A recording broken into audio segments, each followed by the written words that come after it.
Roberts Robinson Chevrolet Buick GMC presents Kevin Keatsman Has Issues, online at robertsrobinson.com. Final shout out for Thursday's event, the Camo to College fundraising golf tournament at Sycamore Ridge. We would love to have you play. It is not too late. If you're listening to this podcast on Wednesday, we'd love to have you sign up. Go to camotocollege.org. That's one M in camo, C-A-M-O, camotocollege.org.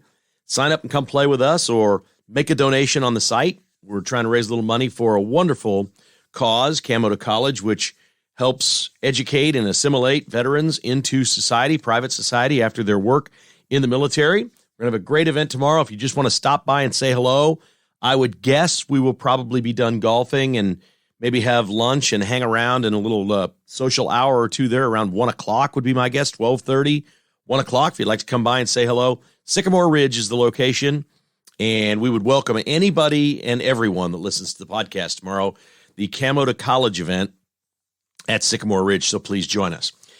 We've got a really, really interesting cultural shift taking place in the United States right now, and it went into overdrive on Tuesday when the son of LeBron James, Bronny James, it was learned, collapsed while playing basketball, basically had a cardiac arrest, was rushed to the hospital, sirens blasting, placed into intensive care for, it sounds like about 24 hours, then placed into a regular room where he is recovering and apparently doing better.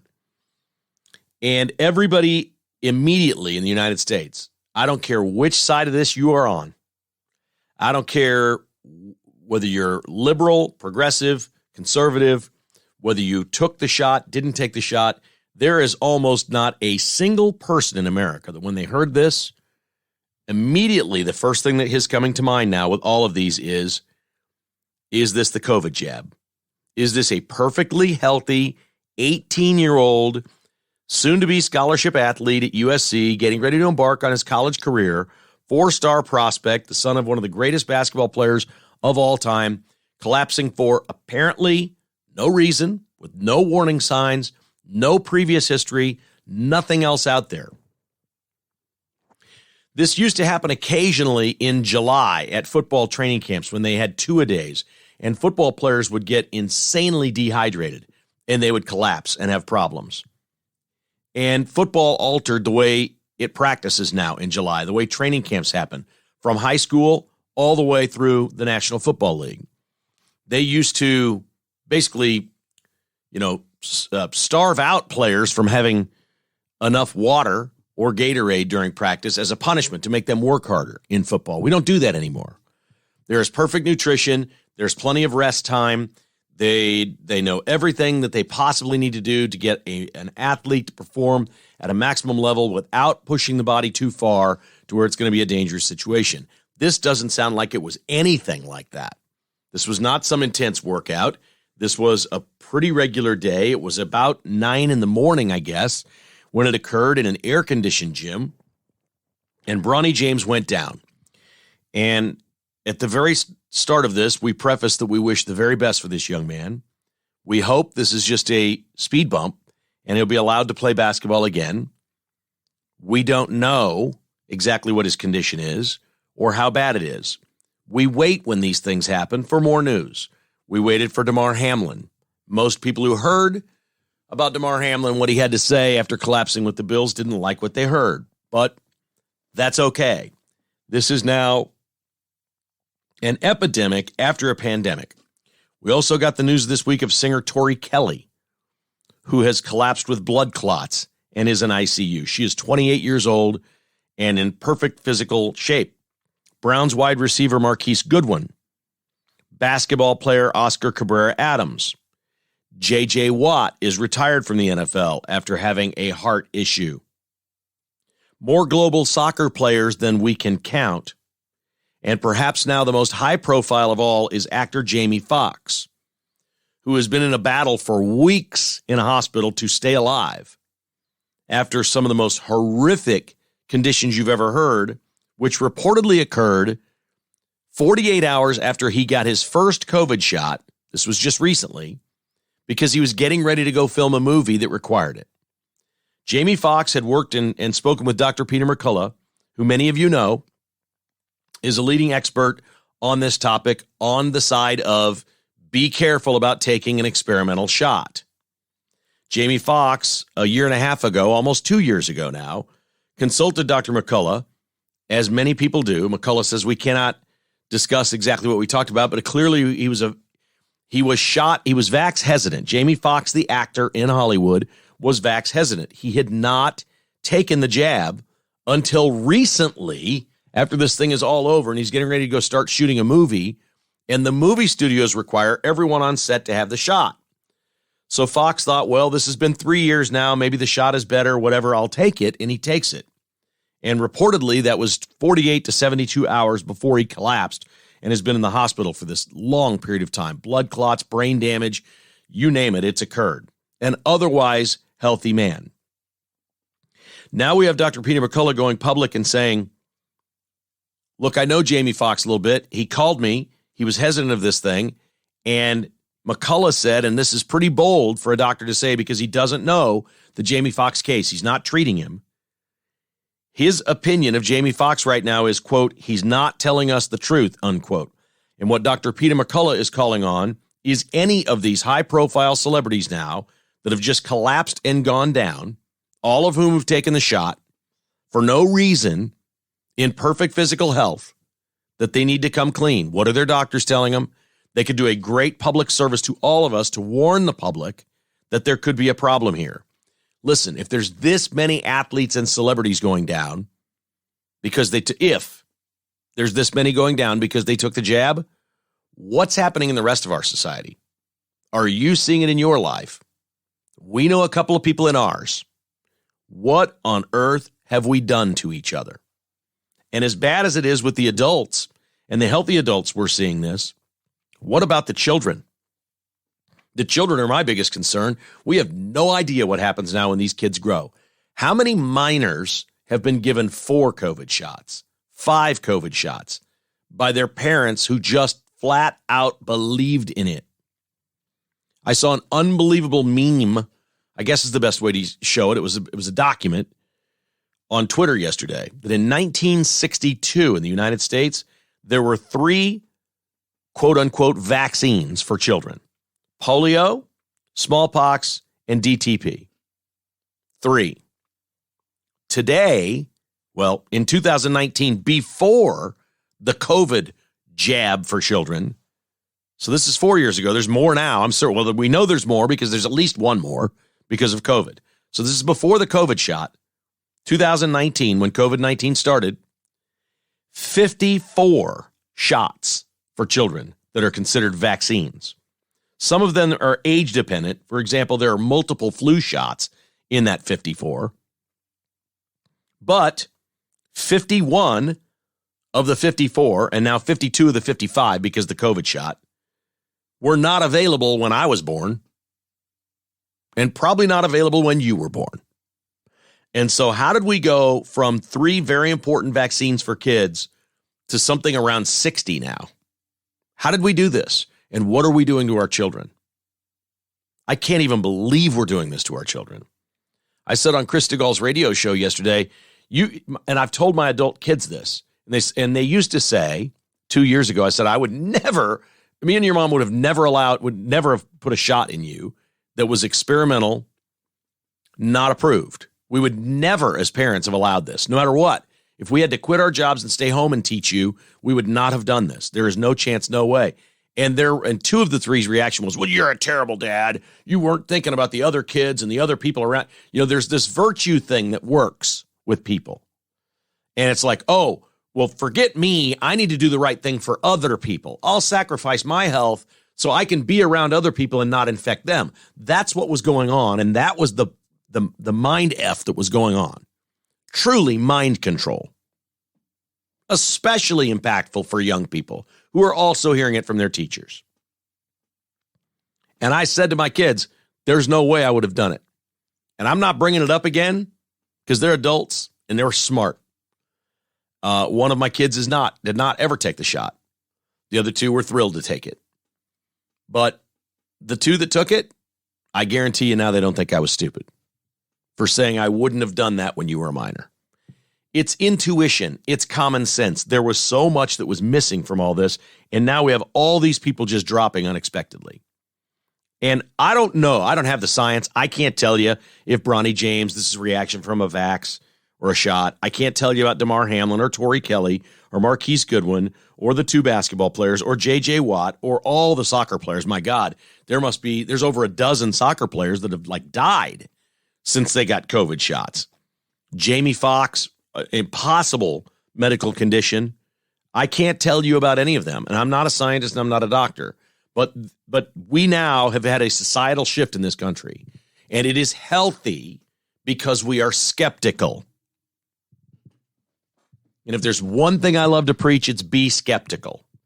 When somebody tells you to do something and you think, I've said this for many years, I've sat around all these coaches and managers and stuff in sports, and then I've interviewed politicians and people in charge and multimillionaires and billionaires, and I've been around them all, and you know what has occurred to me while I'm talking to all of them?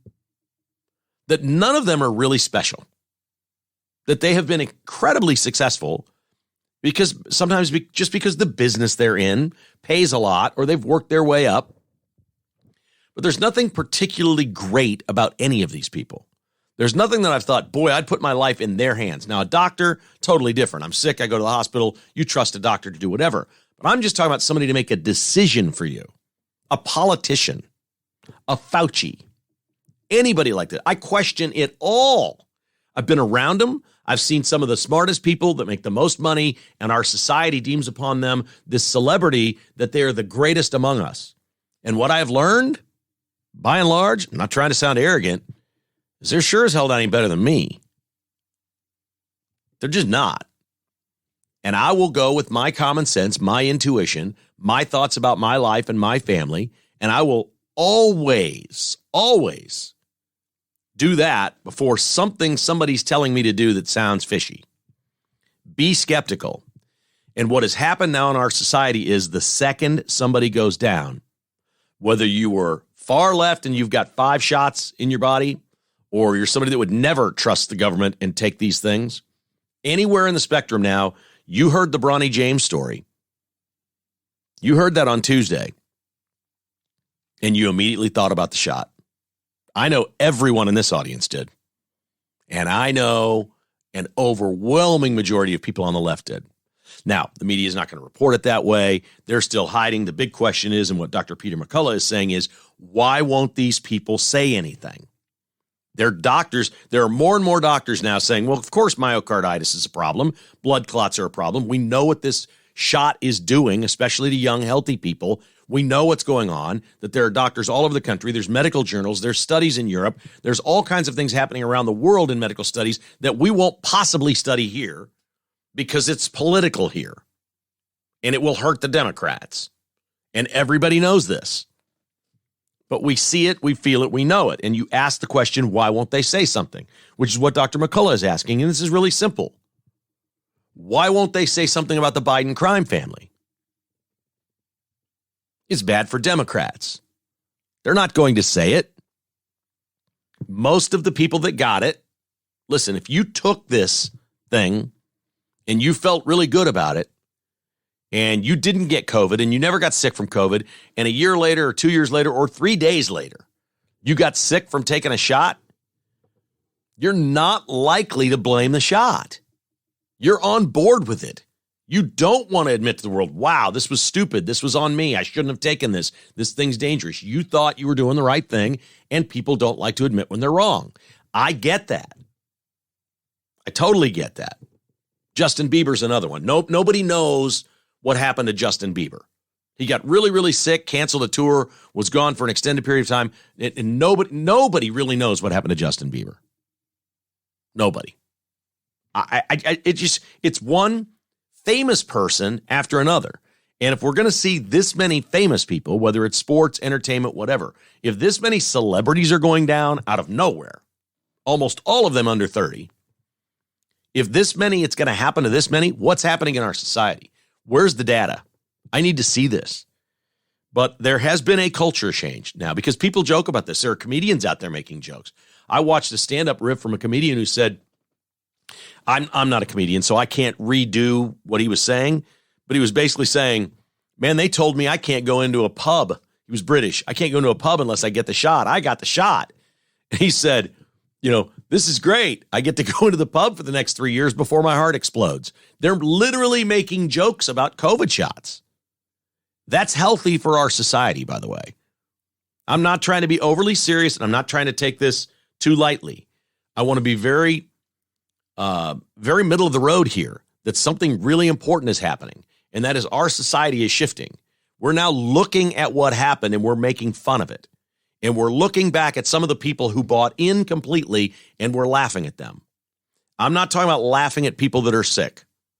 I'm talking about it is okay to do comedy on this now. Because as we look back, it's funnier and funnier every day, the stupid crap they did to us. And as it's pervasive through our culture, it must pay off at the ballot box. It must translate to elections. People must remember who did this and what they're about. Whether you want to look at it seriously and say people are really getting sick, or you want to look back upon it and say, well, it hasn't affected me or anybody I know, but damn, that was pretty funny. 6 feet apart, plastic partitions. I went to a grocery store the other day. They still have plastic up. And the kid at the counter is like 17 years old. I said, dude, seriously, I can't even, this is ridiculous. I said, who's in charge of this? He goes, I guess the GM. I'm like, where are they? Can I talk to this person? What have we done to ourselves? It's really, really sad. And it was stunning for me. It was really stunning to see that chart that in 1962, we had 3 shots available to children. And now we have something close to 60. That's not right. There's no way. Are kids healthier today than 1960s? I don't think so. Do you? Do you think kids are healthier today? I don't. Let me put it this way. I'm not anti-vax, and I believe people ought to be able to go get any shot you want. I'm good with that. I'd never tell anybody to not take it. But if there's 60 shots out there for children, just ask yourself the question, why are there that many? You think maybe it's the pharmaceutical companies and the government? Do you think that's possible? And again, that's not being anti-vax. There are vaccines that work. I mean, the polio and smallpox vaccines, this is a big deal, right? It changed the world. But these others, I mean, really, like the chart I saw has little babies getting like monthly flu shots when they're babies. And then, of course, every year, every other year as they're teens, like you're supposed to take 20 flu shots by the time you're 18? Your parent is going to decide for you to go get 20 of these things? Notice how they call it the flu shot, not the flu vaccine, but they call it a COVID vaccine. It's the same damn thing. The COVID shot and the flu shot are the same thing. They think it helps, but it doesn't stop the flu, and it's not going to stop COVID. Lies, lies, lies. I'm sorry, folks. It just kind of makes me sick, and we hope the best for Bronny James, but I don't know anybody, when they heard this yesterday, didn't immediately think COVID shot. All right, more coming up in a moment, including Joe Biden curing cancer. We're brought to you today by the Bluemont Hotel in Manhattan, which is offering a special this weekend, July 27, 28, 29, just $99 to stay in Manhattan. If you want to do a little staycation and get away, if you want to go out on the Lake Tuttle or play a little golf, or the family-friendly Caw Valley Rodeo. It's July 27, 28, and 29.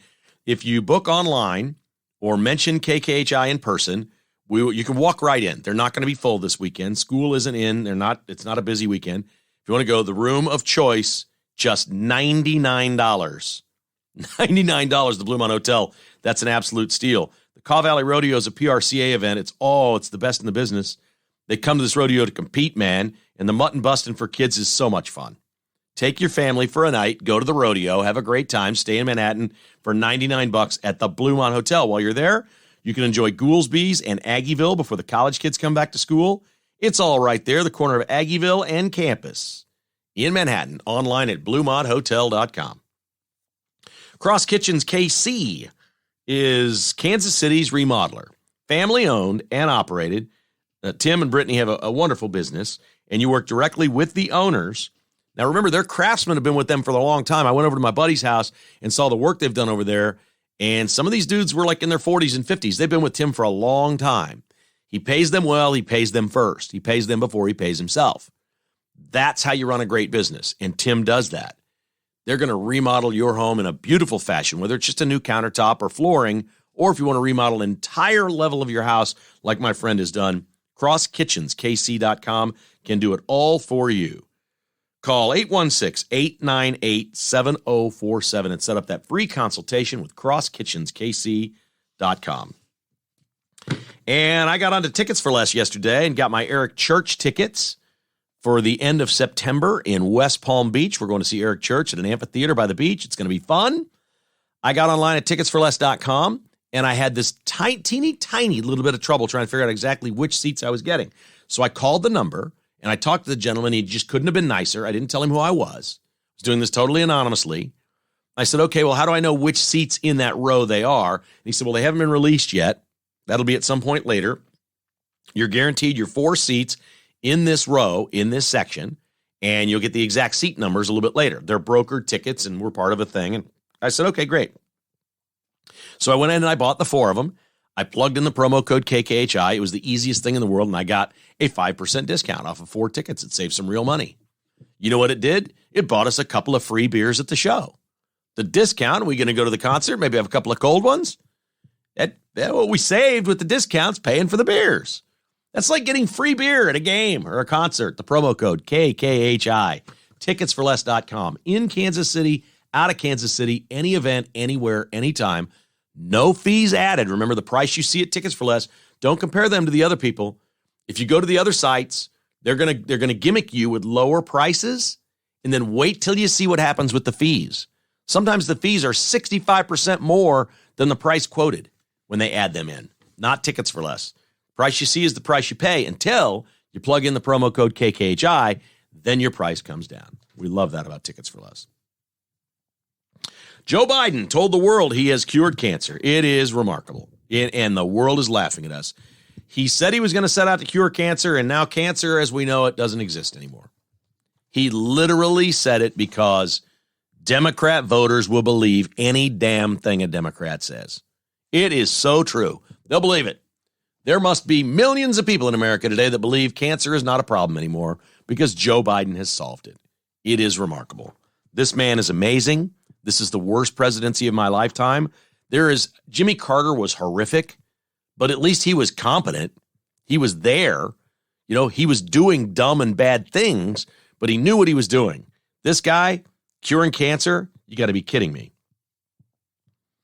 Hunter Biden is in court for his plea deal on this day, and a lot of folks are believing the plea deal will have to be extended or delayed because of some mistakes that the attorneys for Hunter Biden made. We'll see how that plays out. There isn't much I can add on this podcast because it hasn't happened yet, but I will tell you this.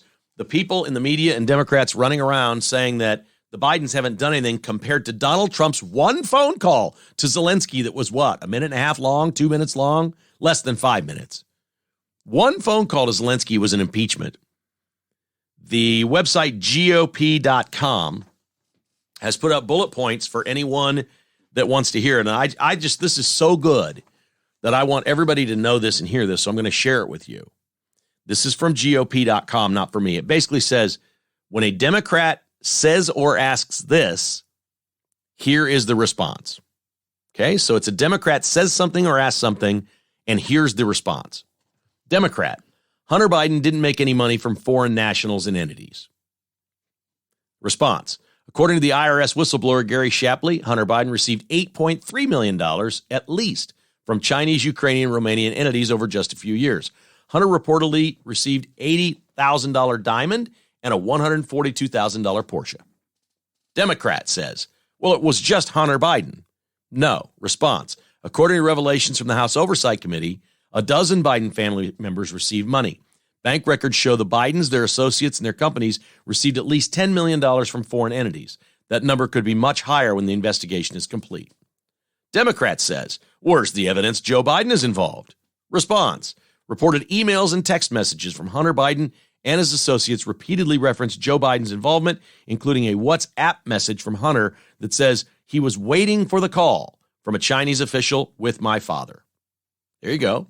Democrat, where's the photo evidence that Joe Biden was involved? Response, according to reported photographs, visitor logs, and other documentation, Joe Biden personally met with at least 14 of Hunter's business associates over 16 occasions between 2010 and 2018, including associates from China, Russia, Kazakhstan, Ukraine, and Mexico. Democrat, okay, so where are the witnesses? Response, Tony Bobolinsky, a former Biden business partner, detailed publicly how he met with Joe Biden, the big guy, to discuss a Chinese business deal. Devin Archer, Hunter Biden's ex-business partner and, quote, best friend, is set to tell Congress that Hunter was put Joe Biden on speakerphone during meetings with business associates at least 24 times. Democrat, where's the evidence any of this happened while Joe Biden was vice president? Response, Hunter's business associates reportedly visited the White House more than 80 times while Biden was vice president. There were 20 LLCs that have been identified that were formed by the Biden family during the vice presidency. Not to mention, Hunter even took 2 trips on Air Force Two to China with his dad. Democrat, still not enough proof to worry me. Response, a highly credible, confidential human source detailed a $10 million bribery scheme featuring then Vice President Joe Biden and a Burisma executive. Democrat, why shouldn't I just take Joe Biden's word? Response, Joe Biden claimed his family never made money from Chinese entities. Bank records show they clearly have. He claimed Hunter's laptop was Russian disinformation. That has been disproven. It's not. Joe Biden claimed he never discussed business with Hunter, a claim that continues to crumble. Pretty nice. It's at GOP.com if you want to see the full list. It's a great way to refute these things because a lot of people have a difficult time or whatever articulating them, but they are caught and they're in some real trouble here. Okay, Tafari Campbell was the 40-ish, 45-year-old chef for the Obamas that died on that paddleboard outside Obama's home, 100 feet from the shoreline of where he lives there, back in a pond area. They call it a pond. It's bigger than a pond, if you ask me, but it's got breakers from the ocean. It's not ocean waves that he was out doing this on. And this is an eerily quiet story to me. This story now is just a little too quiet for me. We saw a release from Barack Obama and his wife about how heartbroken they are. But it's been a few days now, and we really haven't seen any of the liberal media, the buddies that Obama has, go sit down and interview with him and lavish praises on this young man and talk how about heartfelt and disappointed they are to have lost him and what a tragedy is and what it's meant to so many of you. Haven't seen that, have we? We have not. Authorities in Massachusetts say there's no evidence of anything suspicious. Social media is on fire. The conspiracy theories are amazing. I'm not doing them here. I'm not a conspiracy guy, but several of them are things that if you saw them in a movie or read them in a book, you'd go, okay, yeah, that's part of the deal. Sure, that's possible. Yep, there's plenty of them out there, and social media continues to be on fire with this, and most people in the mainstream won't touch any of it, including me. I just don't want to sit here and get into theories. I asked on yesterday's podcast, I think the biggest question to ask is why didn't he have a vest on? And I think it's a legitimate question. Do the Obamas not have vests? It sounds to me like he was staying there, that it might have been their paddleboard. Maybe he brought one with him from Virginia, but I don't know that. Do they have a little boathouse near the water where all the equipment is? Maybe there's some sea-doos there or a boat, or I don't know what they have or don't have, but there should have been Secret Service on the grounds, plenty of it.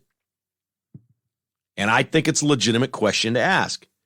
Do the Obamas have life vests? If you're going boogie boarding or whatever they call it, paddle boarding, do they have life vests? I think that's a very fair question to ask. That's not a conspiracy theory. That's not any of that stuff. That's just a very fair question to ask. Did he have the option of wearing a life vest?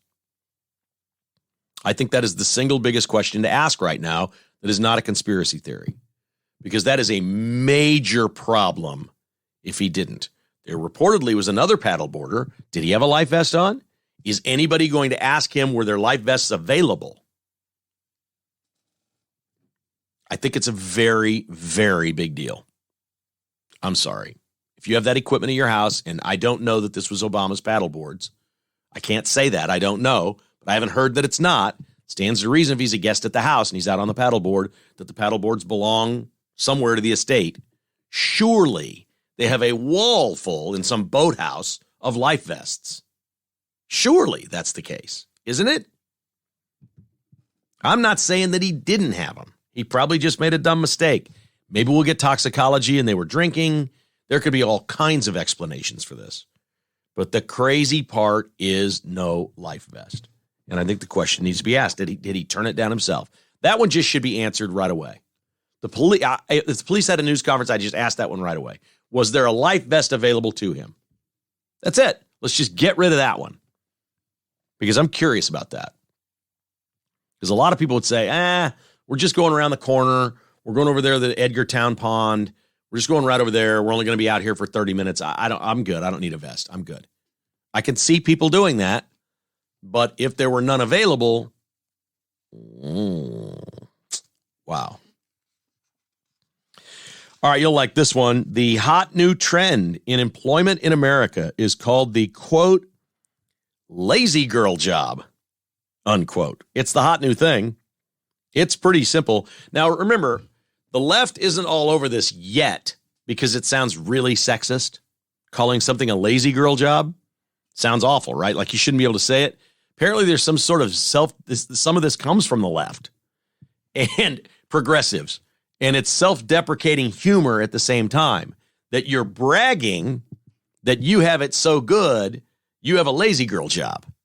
You're also kind of making fun of yourself. So I'm cool with that. I don't look at things and say, okay, lazy girl job, that's sexist. I don't. But I can't imagine the left isn't coming after it unless they're in on it, which it sounds like they are. This is the hot new thing. Here's what a lazy girl job is. A lazy girl job is working from home. You absolutely have to have a cool boss that is not intrusive into what's going on during your day. In other words, you don't have to turn the camera on your computer and they're sitting there watching you all day. You got to have a cool boss. You work from home. You never, ever, under any circumstances, work past 5 o'clock. And you have an hour of zero contact, at least an hour, where everything's unplugged and off. That's like your lunch break or whatever. As if you're not taking enough breaks during the day at home. Coming from one who works at home for the first time in his life, you just don't work as much. You get distracted. My God, there's a pantry full of food up there that's killing me every day. It's just I can hear the bells going off nonstop. There's food here. Go to a workplace, there's no food. That's good. I kind of feel like, sometimes I'll go in there and grab a couple peanuts or a little granola bar or something out of the pantry. I'm like, I'm no better than all the smokers I worked with all those years. They took those smoke breaks every 30, 40 minutes. And there I go walking toward the pantry. I need to put a padlock on that thing. I have a lazy girl job. I do. I have a lazy girl job. I love the hour of no contact, as if you don't get enough privacy in your home away from your coworkers. That might be my favorite part. But the libs are not after this term, at least not yet. They're not after it yet, so we'll see. These are the most coveted jobs. The salary range most coveted by the youngest people is between 60 and 80,000, and they believe, having grown up listening to their parents say over and over how hard it was at work, had a hard day at work, the boss is mean, I don't like my coworkers, this is a problem, that's a problem, they got too many rules, they got all this and that.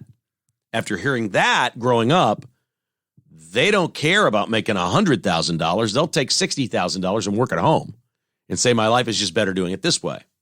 There is, hidden in this, a very conservative streak, a very independent conservative streak that says, I'll be me, you be you.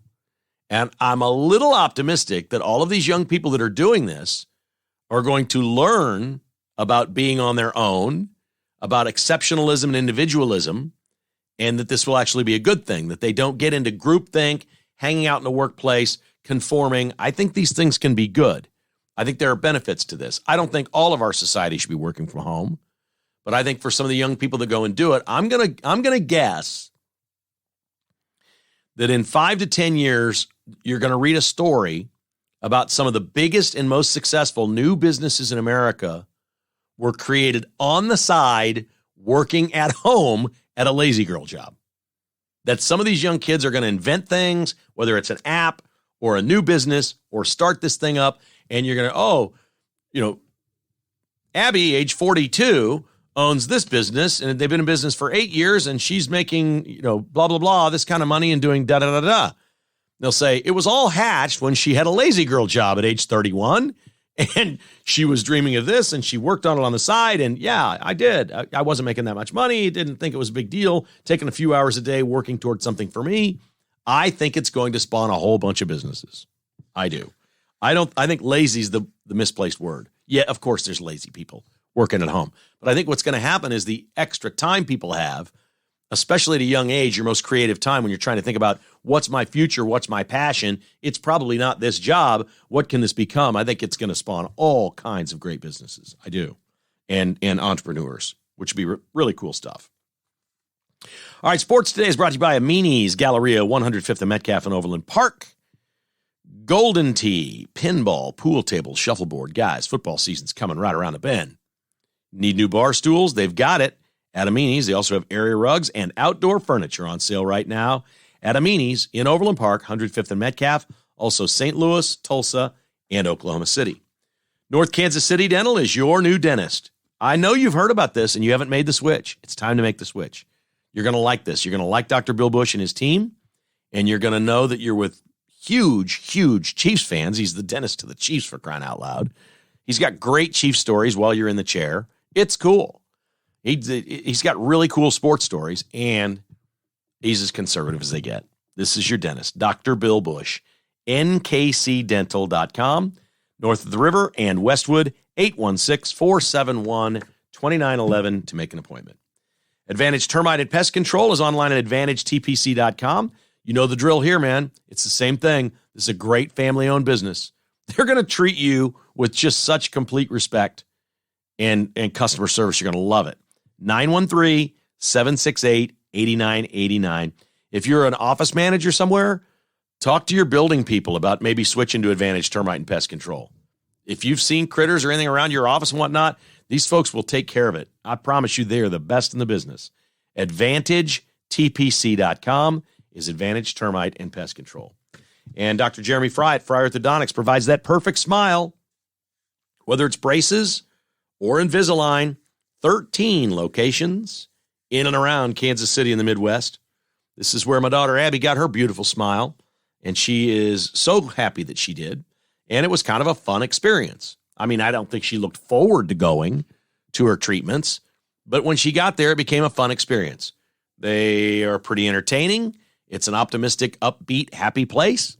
That's a big part of this, especially with teenagers. Very important. FryOrthodontics.com. Your smile is just the start. Invisalign is the same price as braces at Fry Orthodontics. On to sports. I like this one. Sean Payton's the new coach of the Denver Broncos. He lost a defensive lineman this week for the entire year for betting on NFL games last year. Now, it doesn't matter if you're just sitting at home on your app and you play for the Denver Broncos and the Chiefs are playing the Raiders and you bet $50 on the Chiefs to cover against the Raiders. That's against the rules, and they will suspend you, and they are not messing around in the NFL. They are long suspensions. There's about a dozen players that have been caught with this. It hasn't been more prevalent in the news because there's not really been a big name player. Well, they lost this guy for a year, and Sean Payton is not complaining necessarily about the policy, although Sean Payton is a truth teller. I like this guy. He's a fraud and a cheater. He got in trouble. I just love it that he calls out others, though, as well. And I think a lot of this comes from the way they treated him when he had his scandal and where he had to, he couldn't be on the sideline and couldn't coach and all this other stuff. He points out that we have actual NFL owners that own parts of DraftKings and FanDuel, own the gambling sites, and every team that can, and the entire league has sponsorships with gambling. And we're going to kick players out of the facility for a year because they bet on a Chiefs-Raiders game or something when you play for the Broncos? I don't know. It might have been a Jets-Dolphins game. Who knows what game it was, but it doesn't matter. There have been a couple players that they found bet on themselves to win a game. They're not saying how much or how often, but this guy's gone for the year, and Peyton's beef is that the owners own these things, and the players can't be part of it, and then when they get caught, He's like, okay, I understand why players can't bet on this. But when they get caught, this dude has to go home. He's gone. He's out. They can't keep him like on the practice squad and develop him as a player and let him come lift weights and sit in the team meetings and all this other stuff. They can't do that. He's gone from the facility. And Sean Payton says, you're not doing anybody a favor by doing that. You send somebody just gone, that's bad. Payton says he told his team on the first day of camp, he said, here's the rule, guys. You know where you can carry a gun and you can't, right? You can't take one on the airplane. You can't take it on the road. You can't take it at the hotel. You can't bring it in the facility. There's all kinds of places that you can legally have a gun, but the NFL doesn't allow you to have a gun. Gun owners in the NFL basically know this. And he said, anywhere your gun policy doesn't apply, you can't bet on a game.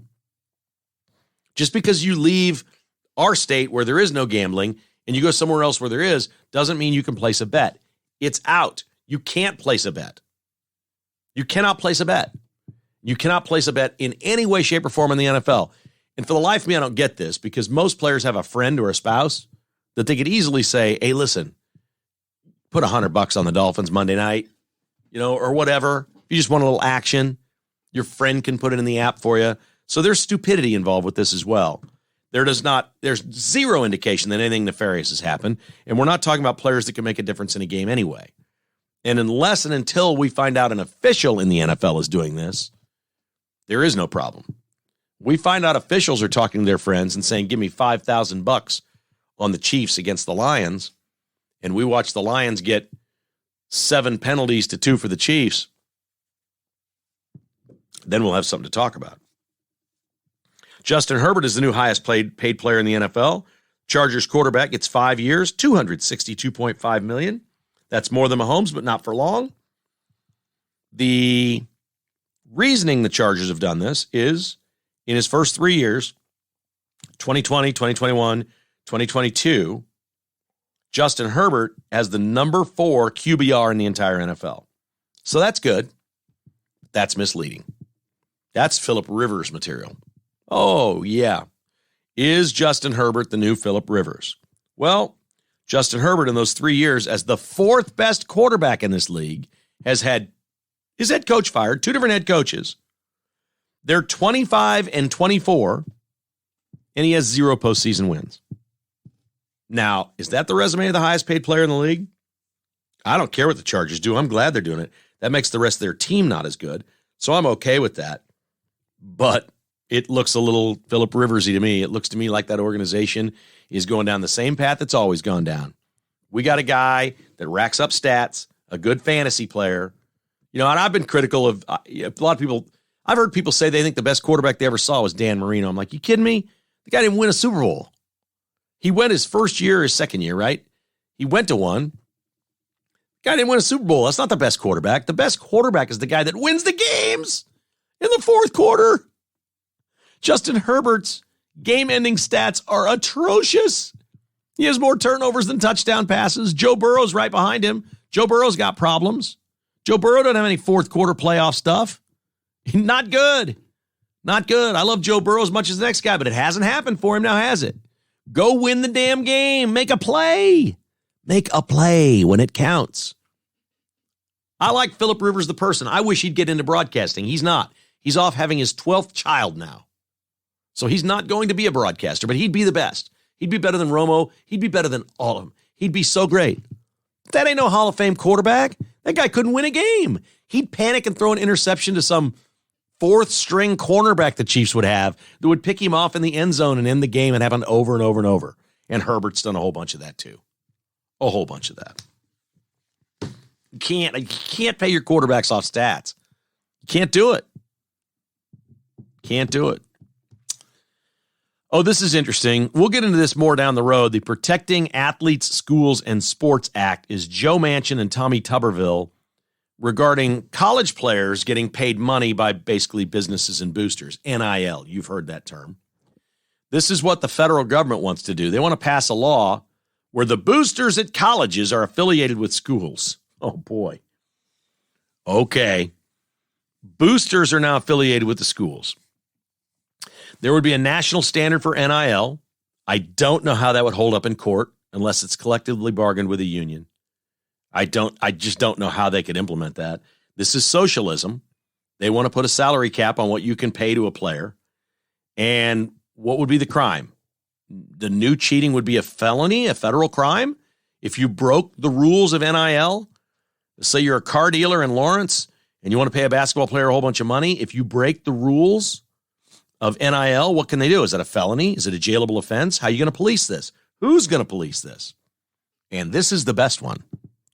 According to Manchin and Tuberville, schools, conferences, and associations will not be liable to comply. Well, who is then? Just the boosters? So you're going to put the sponsors and the boosters on blast here for potential federal crimes if they don't follow the law. That's your business plan? This is pure, unadulterated socialism. Folks, this ship has sailed. When the people in sports media on the left decided it was time to pay anything any college athlete wants, that the college education isn't good enough, which, by the way, if we're moving to this model, the college education should be taxed. That should be taxable income. They're getting it all free, and their meals and their travel, all that stuff should be taxable income. If this is where we're going, it should be taxable income. You can't take free stuff without claiming it. If Mike Robinson wanted to give me a free car from Roberts Robinson to do commercials for him, I'd have to pay tax on that. I can't just take that. That's not how it works. So what is this? What exactly is this? I hate all this. I try to avoid this topic on this podcast. 10 years ago, I was talking on the radio about this, saying this is the end of college sports as we know it. There's no stopping it. It's going to wind up being unionized with a collective bargaining agreement. I think eventually the SEC and some other schools are going to branch off into their own mega league. The athletes will be in a union. They will be represented. They will negotiate with that conference and get paid under salary caps. It will be exactly like the NFL model, the NBA model, whatever. I think that's going to happen. I don't know how you could stop it. And if you socialize this, which is what this is, socialism, if you socialize college athletics, you're going to get a lawsuit. And they're going to say, why can you cap me? How can you cap me on what I can make? Because there's a gymnast down at LSU making $4 million a year taking bikini pictures and putting them online. You going to stop her? How are you going to stop her from taking bikini pics and making $4 million a year, which is what she's making at LSU? How are you going to do that? The federal government is going to socialize all this? John Sherman's the owner of the Royals. He sent out another letter, open letter, that was 2 pages long. Ask yourself this question. When was the last time you got a 2-page letter? That's the first thing with me and John Sherman. He seems like he's just from an era gone by. A 2-page letter. And you think that's going to resonate with the public. It was long. It was desperate. It was a bit of a clown show. It's a threat to move north of the river. It's a lot of things. It's also really short on specifics of how they're going to pay for it. So I'd make more of this. The headline of this is, somewhere late in September, they're going to tell us whether they want to, they say whether they're going to, whether they want to build a ballpark in a ballpark village downtown or north of the river. Okay. News from the University of Kansas is not good. We talked about the bomb threat that occurred on Monday night. They cleared the facility out. It was a player, apparently. Joe Krause from Prairie Village in Shawnee Mission East is a lineman at Kansas. And he has been charged with a level 5 personal felony causing fear and evacuation by making a bomb threat Monday night that cleared out the facility. $10,000 bond, no contact with anyone at the facility. So that's it for his career at Kansas, obviously. Boy, you want to talk about a disgruntled player taking it out on his teammates or staff or coach or whatever. This could be serious jail time. That's a felony offense. Now, maybe a little evaluation is due here. There's probably something psychological here. So we got to be careful, and we hope the best for Joe Krause. I really do, because this is obviously an emotionally unstable young man. You don't do that if you're not emotionally unstable. What we'd like to see is him get help and move past this, and someday we look back at it and go, well, it was an immature kid doing a really dumb thing. There was no bomb. There was no real threat, but you can't do this. That's pretty serious crime right there. Look, I know people that know him, actually know somebody that coached him in basketball when he was little. and up to high school age and know his family and live in the neighborhood, the family is devastated. They're just devastated. They can't believe this. And what I heard from this person was the family's not going to help him. They'll help him get help. They're like, we're not paying your bail. We're not doing this. We're not doing that. You've done this. You figure it out. Wow, pretty strong stuff. Other news at Kansas, Bill Self says Arterio Morris, the transfer from Texas, is, quote, definitely going to play for us, unquote. If you haven't been following it, Arterio Morris, the transfer from Texas, has been arrested and charged with assaulting a woman a couple of years ago in Texas, in Denton County, Texas. The alleged victim has now signed an affidavit for non-prosecution, but the Denton County DA doesn't care. They're continuing to pursue charges. We won't get into what may or may not have happened here, but this is a pretty serious charge. And if the person says, no, you don't have to prosecute, this is several months down the road. This happened a long time ago. Texas knew about all this. This is an older event. And the DA is saying, no, we're going to continue to pursue charges. That could be fairly serious. Morris was scheduled to begin a trial August 2nd, next week. That's now postponed until probably October. He may have to leave the team in October to go sit in a trial because he's been charged with assault. And Bill Self says Arterio Morris, the transfer from Texas, is, quote, definitely going to play for us, unquote. There it is. I don't know. I don't know that much about that story. It doesn't sound great. Final brought to you by Jocelyn's Jewelry, 95th and Antioch, online at joslynsjewelry.com. Window World is online at windowskansascity.com. Simply the best for less, official windows of the Kansas City Chiefs. And, of course, mypillow.com and mystore.com. Please use the promo code KKHI at mypillow.com. They're offering the 4-pillow bundle for $99 right now. Then the promo code KKHI. Save big at mypillow and mystore.com. Our final was the lead of our patron podcast yesterday. I did a whole bunch on this. I won't do as much today, but I thought it was a pretty cool deal that well in advance of the deadline, the Teamsters and UPS came to agreement, and mostly the drivers got a new deal, and we didn't have any disruption in any of our service that lets us just continue to be lazy Americans and have everything dropped at our door so we don't have to actually leave home and go buy something. So we can kill all the malls and tear them down and turn them into parking lots or whatever. Anyway, this is the largest collective bargaining agreement ever. I grew up in a union household. I still believe there are reasons for unions, and I think this is one of them. I think without this representation, that these drivers are incredibly valuable, whether you're over-the-road truckers or the guy that delivers the package to your house or lady, you're incredibly valuable to American society today. Your value has never been greater than it is today. We all know this. It's getting the value of what you do is becoming more and more and more, and the roads are getting more and more crowded. Your job is getting harder, and you got a hell of a raise, and you deserve every nickel of it. And the Teamsters worked out a deal for a $30 billion with a B, $30 billion raise for their drivers, including immediately a $3 an hour raise for everyone, full and part-time, $3 an hour, boom, beginning in August. And by the end of the contract, the most veteran drivers will make $49 an hour, which is if you only work 40 hours a week, only 40, and there's plenty of overtime available. Sometimes you just can't get done in the amount of time and you get paid more. $49 an hour is $102,000 a year with the best benefits you ever had. Would you like for your young people or grandchildren to reconsider college at this point? Think about that. It's not the person who has to climb up on an electrical tower and fix something in dangerous jobs. It's not steel workers up on beams building high rises. You got a seatbelt, a safe vehicle, you're driving. Not that you can't get hurt doing that. You certainly can. You're driving for UPS and doing that thing. $102,000 a year. Woo! And you get union benefits for life. You're a Teamster for life, and you got a sweet benefits package with UPS.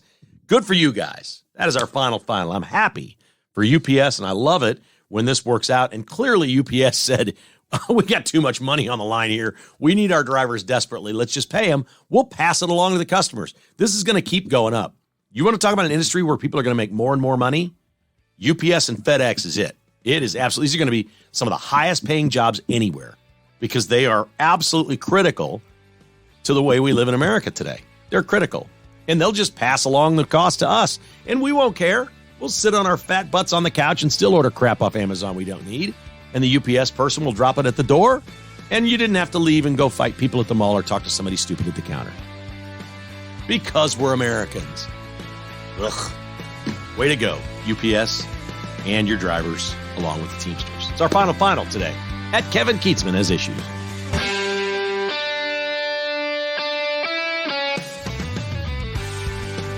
Thanks for listening to Kevin Keatsman Has Issues, presented by Roberts Robinson Chevrolet Buick GMC.